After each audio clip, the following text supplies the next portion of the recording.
Hola, muy buenas tardes. Les queremos dar una cálida bienvenida a nuestros invitados especiales de hoy, a esta oncecita previsional y a ustedes también que nos están acompañando desde casa. Aquí me acompaña Ann Clark, ella es asesora previsional independiente y expresidenta de la Asociación Gremial de Asesores Previsionales. Y también Felipe Gormaz, actual presidente de la Asociación Gremial de Asesores Previsionales. Les doy la cordial bienvenida a ustedes dos y además aprovecho de contarles que esta rica oncecita que tenemos acá, gracias a nuestros auspiciadores que son la Cafetería y Pastelería La Clara, que están ubicados en Los Leones 2778 Providencia y lo pueden seguir en el Instagram @la.clara.gourmet. Bueno, para comenzar con este primer capítulo, vamos a hablar de asesoría previsional y específicamente del tema de los tipos de pensiones. Y queremos contestar a las preguntas que ustedes mismos nos han enviado, que han sido algunas preguntas bastante constructivas, muy interesantes, algunas un poco controversiales, pero son las que más nos interesan porque son las que llegan al punto donde ustedes quieren solucionar sus dudas sobre su futura pensión. Así que les digo a ustedes, por favor, cuéntenos qué tipo de pensiones tenemos. Bueno, muchas gracias por la invitación. Siempre es bueno, es interesante hablar de la educación previsional, un tema que es complejo y que de alguna forma nosotros como asesores previsionales tratamos de colaborar con nuestro grano de arena. Cuando hablamos de los tipos de pensión, son las formas en que se puede pensionar, las causales por las cuales se puede obtener una pensión en nuestro sistema actual y que básicamente son, bueno, la más conocida de todas es la pensión de vejez, las personas que cumplen la edad legal para jubilarse, 65 años al caso del hombre, 60 años al caso de la mujer, se pueden jubilar. Existe la pensión de invalidez y sobrevivencia, las personas que tienen algún tipo de problema que les impide continuar trabajando pueden obtener también este tipo de pensión antes de llegar a la edad legal de jubilación. Y las pensiones de sobrevivencia, entonces, que son las pensiones que obtienen las personas que le sobreviven a alguien que era a un afiliado, ya sea activo o pasivo, que normalmente es el cónyuge y los hijos menores de edad. No sé si quieres complementar algo. Hola, muchas gracias por la invitación. Hola. Efectivamente, faltaría una, que es la pensión anticipada, que básicamente son las personas que no han cumplido con la edad legal, pero cumplen con tener los fondos necesarios para financiar una pensión de acuerdo a la ley. Y ese requisito es el 70% de la renta promedio de los últimos 10 años. Entonces, se calcula eso, se calcula cuánto dinero se necesita para financiar eso, y si la persona lo tiene, entonces puede pensionarse anticipadamente. Perfecto, me queda muy claro. Bueno, nosotros tenemos este espacio dedicado a entregarles información clara y confiable sobre el mundo previsional junto a estos expertos y asesores previsionales, y queremos ser el espacio de educación y confianza para que ustedes al pensionarse no sea un misterio todo este tema de poder llegar a tener una buena jubilación. Y por lo mismo, invitamos a todos nuestros seguidores que nos enviaran sus preguntas y vamos a leerles la primera pregunta que nos llegó. Sería me escribieron desde Tarapacá, ¿cuál es la diferencia entre un agente de compañía de seguro y un asesor previsional? Bueno, es una pregunta que nos hacen habitualmente y básicamente tiene que ver con la independencia, porque nosotros por definición como asesores previsionales tenemos que ser totalmente independientes, no podemos tener absolutamente ningún tipo de vínculo comercial ni laboral con ninguna AFP ni compañía de seguro. Y por lo tanto, cuando asesoramos a una persona, podemos ver todo el abanico de lo que existe en el mercado sin tener ningún sesgo hacia ninguna compañía, ninguna institución. En cambio, el agente de la compañía de seguro, obviamente lo que va a hacer es, si bien puede tener un muy buen conocimiento del tema y teóricamente podría asesorar muy bien a la persona. Obviamente lo que está dentro de su objetivo es que la persona obtenga algún tipo de pensión en la institución en la cual él trabaja, lo cual es obvio, es su función.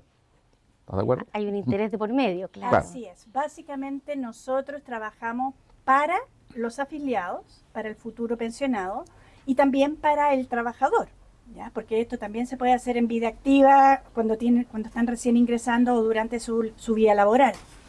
Pero el agente de seguro lo que hace es, básicamente vende.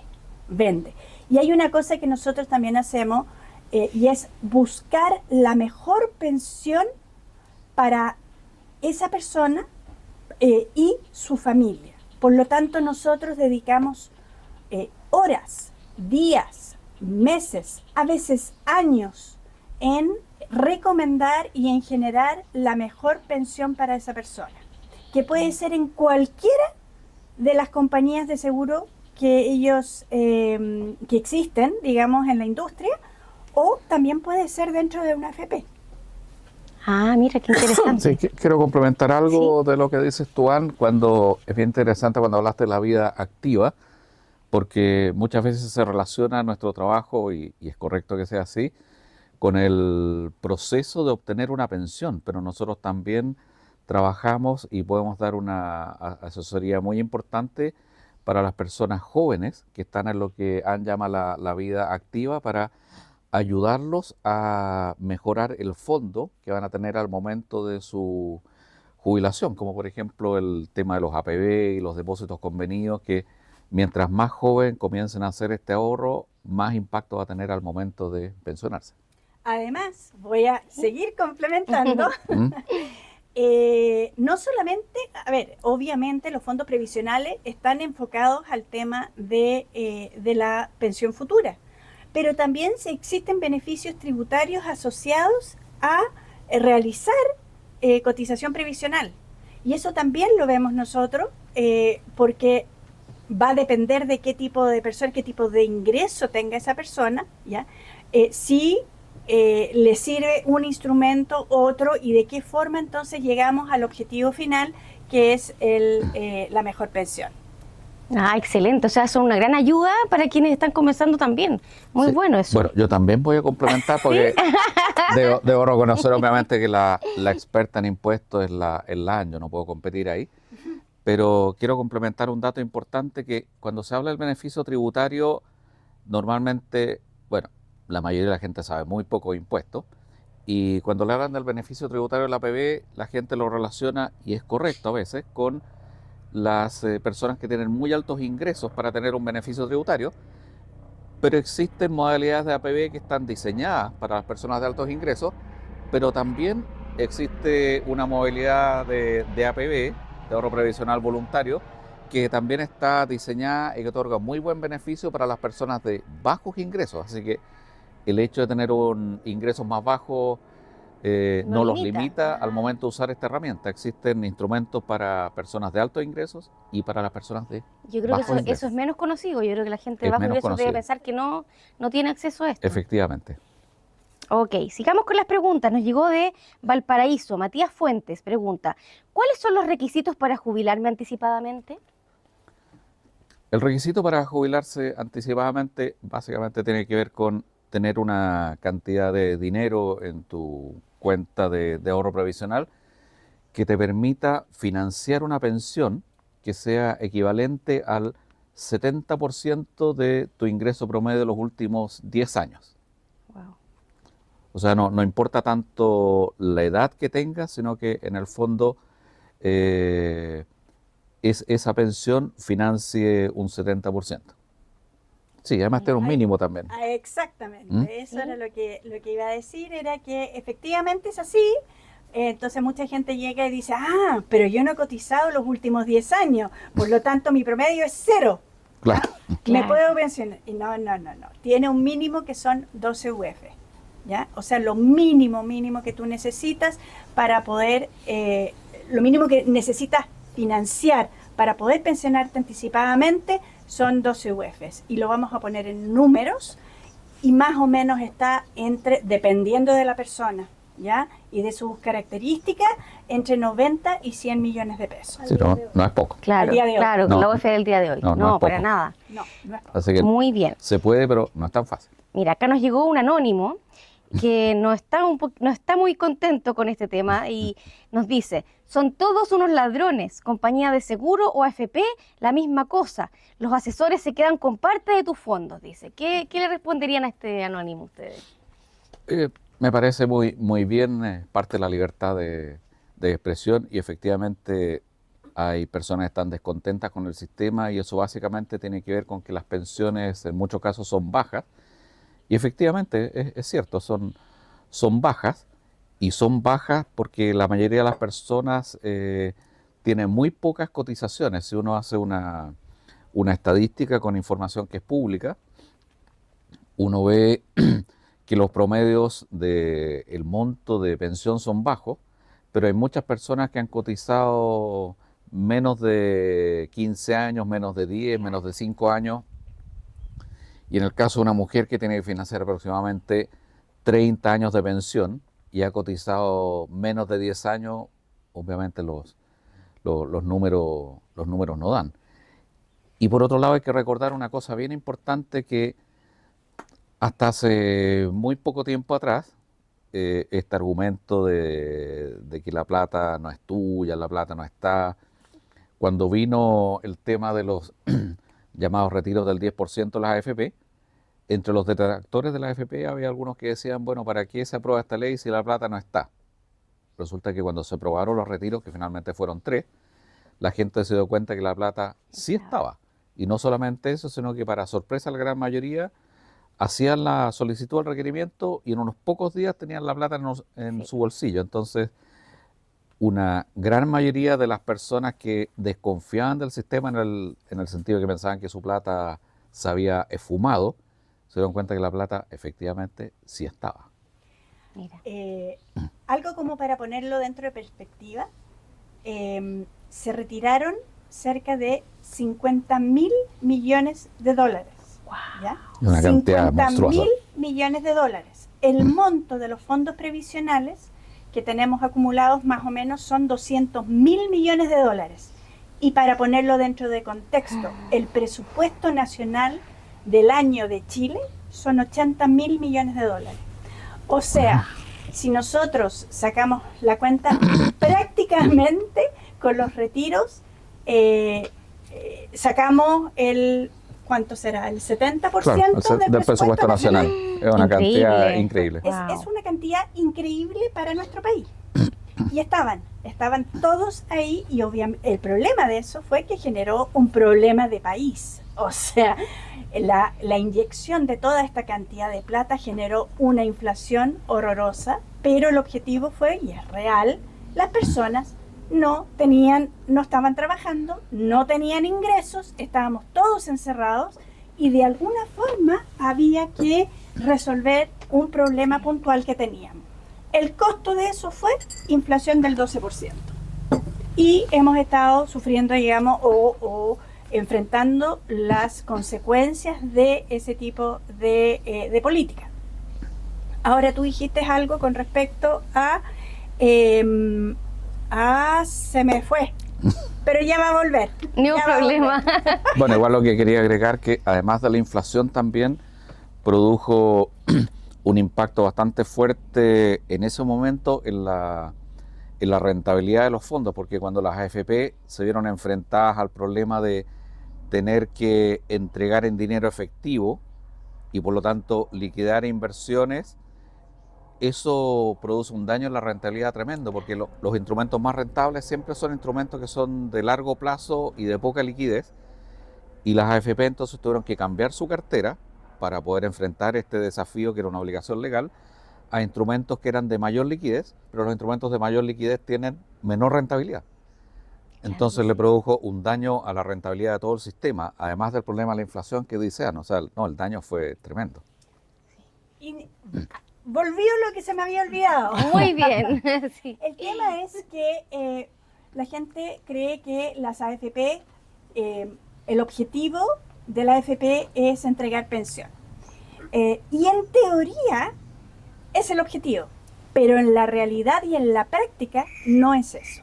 Lo que hace una AFP administradora de fondos de pensiones, lo que hace es, tú entregas un peso y hace que invierte esa plata para después tener 10 pesos. Si tú, y esos 10 pesos entonces son los que tú necesitas para financiar tu pensión. Si tú no ingresaste ese peso, la AFP no puede hacer el trabajo con algo que no tiene. Entonces, eso es parte del problema que tenemos. Y cuando se gestionó o se creó el sistema de AFP, se olvidaron varias cosas. Los parámetros no consideraron la realidad del país, no consideraron lagunas, las lagunas efectivas, no consideraron cesantías, no consideraron un montón de temas y no se tocó el sistema previsional por 30 años.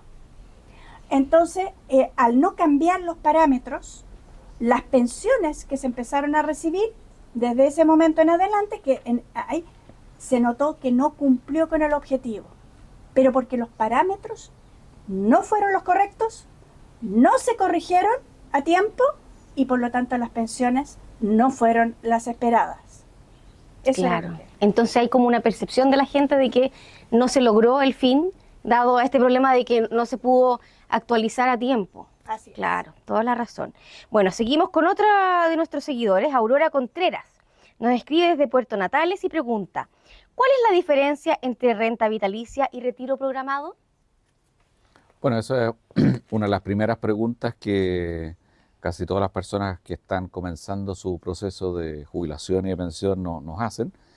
Y básicamente tiene que ver con que el retiro programado lo administra una AFP y la pensión en renta vitalicia lo administra una compañía de seguro.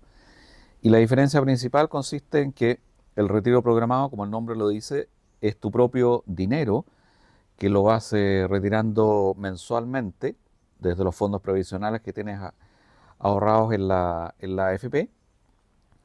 Y ese cálculo de pensión se actualiza todos los años. Es decir, te calculan una pensión de acuerdo a los fondos que tú tienes, tu expectativa de vida, tu grupo familiar, para un año, y el año siguiente con los fondos remanentes te lo vuelven a calcular, y por lo tanto esa pensión es fluctuante en el tiempo y la tendencia obvia natural que tiene es que levemente vaya bajando en el tiempo. En la renta vitalicia, por otro lado, lo que tú haces es, con todo el dinero, tú compras una póliza de seguro, y esa póliza de seguro te asegura una pensión fija en UF por el resto de tu vida.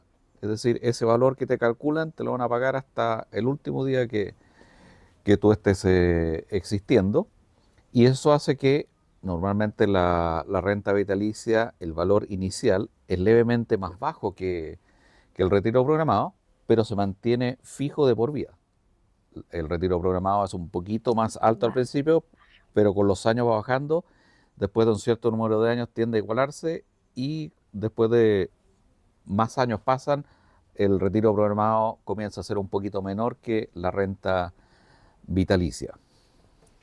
El retiro programado básicamente es como cuando tú tienes una cuenta de ahorro en un banco, en el Banco del Estado, lo que sea, y tú empiezas a retirar plata de ahí. Si tú retiras más que el interés que tú tienes, te estás comiendo en el fondo la plata que tú pusiste originalmente. Eso es en simple, y eso tú lo puedes hacer con una cuenta de ahorro sin ningún problema. Nadie te va a decir, oye, te estás comiendo el capital. En la AFP sí te ponen un límite. O sea, que si tú tienes, vamos a decir, un ahorro de 10 millones de pesos o de 5 millones de pesos, y tú decides retirarlo de un día para otro de la cuenta del Banco del Estado, lo puedes hacer. Nadie te va a decir nada. Probablemente te digan, nos vamos a demorar un poquitito más, o no va a tener el interés de este mes. Pero no es más que eso, pero no te lo van a prohibir. En cambio, en una AFP existe una regulación que le impide entregarle el monto total o un monto que exceda el cálculo. Entonces, si bien tú miras y dices, pero ¿cómo? Tengo 5, tengo 10, tengo acumulado mucha plata y estoy pasando por un apuro y lo necesito, quiero retirarlo, la plata es mía. Lamentablemente la AFP no puede hacerlo, no es que no quiera, no puede hacerlo porque existe un reglamento, una ley mayor superior que no le permite entregar más plata porque el objetivo superior es que usted no se quede sin plata. Entonces, ese es el tema del retiro programado. Tú vas retirando de acuerdo a la plata que tú tienes. ¿Cuál es el beneficio? Que tienes herencia. Esa plata siempre es tuya. Que sea tuya no significa que la puedas retirar entera. Ya vimos esa restricción. Pero es tuya. Y eso significa que el día de mañana, si no quedan beneficiarios de pensión, el saldo que queda se hereda. ¿Para quién se recomienda esto? Para quien tiene mucho saldo. Mucho. Que hay personas que acumularon mucho y que no gastan tanto y que quieren en el fondo beneficiar a otras personas. Es un sistema que beneficia a otros, no a ti, porque no te da una pensión fija de por vida. Entonces, si tú quieres vivir con esa pensión, es muy difícil porque tú no sabes cuánto es lo que vas a recibir al año siguiente. Renta vitalicia es completamente diferente porque el saldo que tú acumulaste, como bien dijo Felipe, compra una pensión en UF, lo que significa que en la práctica siempre va a ir subiendo. Claro. Siempre va a subir a menos de que haya habido una deflación o la UF haya sido, más bien el IPC haya sido igual a 0. Ese mes se va a mantener, pero no va a bajar. Pero eso es poco probable también. Es muy poco probable. Muy poco probable. Y además que eso ocurre una vez cada Claro. 1, 2, 3 años. Eso pasa Sí. muy poco. En cambio, en el retiro programado es un hecho que es variable siempre. ¿ya? Claro. Es más arriesgado entonces. Entonces, cuando preguntan, ¿pero qué conviene más?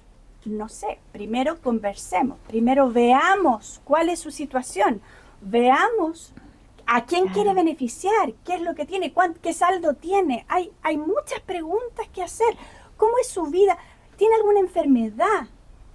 Hay mucha gente factores que hacen que efectivamente el retiro programado sea mejor que la renta vitalicia. Exacto. O que la renta vitalicia sea mejor que el retiro programado. Claro, y por eso es tan importante poder asesorarse con ustedes, que son los que más manejan esta información. O sea, de todas maneras. Muy bien, entonces vamos a retomar las preguntas. Esta vez nos escribió Karina Bravo de Santiago y la consulta de ella dice: ¿puedo aumentar mi pensión una vez jubilada? ¿Qué le contestarían a ella? Bueno, efectivamente la pensión puede aumentar por varias razones. En primer lugar, si la persona está pensionada a través del retiro programado, el retiro programado, como comentamos hace un momento atrás, es esencialmente variable y lo normal es que la tendencia sea a la baja, pero en ciertas ocasiones puede subir. Por ejemplo, cada 2 o 3 veces al año aproximadamente, la Superintendencia de Pensiones publica la tasa de interés con la cual se deben calcular las pensiones y es la tasa que todas las AFP deben utilizar. Y cuando esa tasa sube, el cálculo hace que la pensión sea un poquito mayor. Entonces la persona con la misma cantidad de dinero, si la superintendencia publica una tasa que es un poco mayor, ya sea que le toque el recálculo en ese momento o voluntariamente yo puedo pedir un recálculo, la pensión me va a subir de acuerdo al monto que haya subido la tasa de interés. La otra razón por la cual puede subir es que si la rentabilidad, y de hecho como ocurrió en los últimos meses, es muy alta o más alta que el promedio normal, eso hace que los fondos, en vez de ir disminuyendo, que es lo normal porque estás haciendo retiro de tu dinero, aumenten. Cuando te toque el recálculo vas a tener una cantidad de dinero mayor que la que tenías inicialmente y por lo tanto vas a poder acceder a una pensión mayor, aunque hay que recordar que todo eso es esencialmente variable. Y la otra forma en que se puede aumentar, pero hay que tener claro que es a un aumento temporal, una persona que tiene una pensión en retiro programado puede hacer un cambio de modalidad y solicitar una pensión en renta vitalicia, pero con un monto mayor durante un tiempo inicial.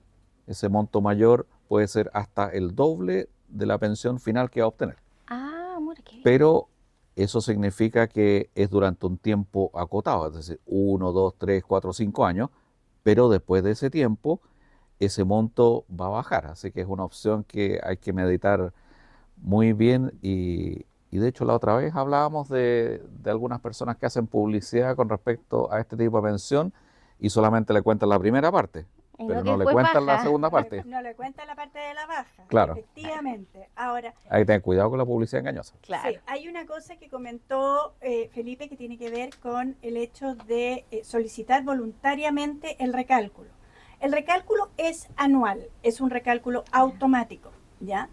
Ahora, si uno quiere solicitarlo voluntariamente, tiene que haber una razón para ese recálculo.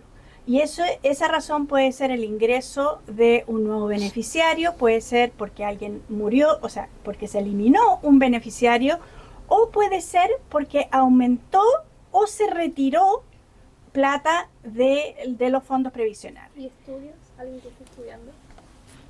Alguien que esté estudiando no tiene efecto, ya está dentro del cálculo, ¿ya? El punto es que la forma de aumentarla es poniendo al menos, o de solicitar o de generar, provocar un recálculo, es, por ejemplo, poniendo 10.000 pesos en la cuenta 2 y traspasando esa plata a la cuenta obligatoria.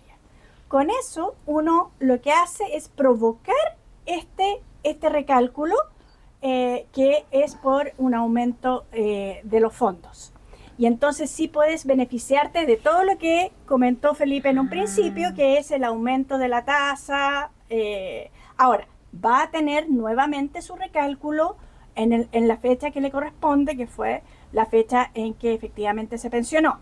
Ya, ese cálculo se va a hacer nuevamente, pero por lo menos se va a beneficiar durante los meses. En ese periodo que, claro. Exacto. Claro. Mira ¿Ya? qué bien. Ahora, hay otra forma también de aumentar la pensión y es efectivamente, no sé, recibiste plata o empezaste a trabajar, ¿ya? No estabas trabajando y empezaste a trabajar o seguiste trabajando. Claro. Entonces te pensionaste y tienes esa pensión, pero seguiste cotizando. Y al seguir cotizando se sigue aportando a la cuenta obligatoria, ¿ya? Siempre y cuando siga cotizando, porque recordemos que las personas que cumplen con la edad legal pueden solicitar la exención de cotizar, ¿ya? En la AFP, no de salud. Entonces, se va generando este aumento, entonces después tú vas y dices, ¿sabes qué? Quiero pensionarme con la plata que tengo, que volví a acumular. Entonces se genera una segunda pensión. Esa es una forma. O lo otro es que tienes algo, plata, que lo pones en la cuenta 2 y decides traspasarlo, que es lo mismo de las 10 lucas, pero solamente son objetivos distintos. Uno es con la plata que ya tienes y el otro es aumentando el saldo porque te llegó, no sé, te llegó una herencia, te llegó algo y entonces lo destinas.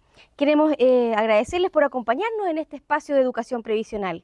Los invitamos a seguirnos en nuestras redes sociales, @oncecita previsional, y mandar sus preguntas, que pueden hacerlo a través de los comentarios de YouTube o en Instagram, como ustedes prefieran. Nos vemos entonces en el próximo capítulo. Muchas gracias. Muchas gracias. Gracias. Gracias.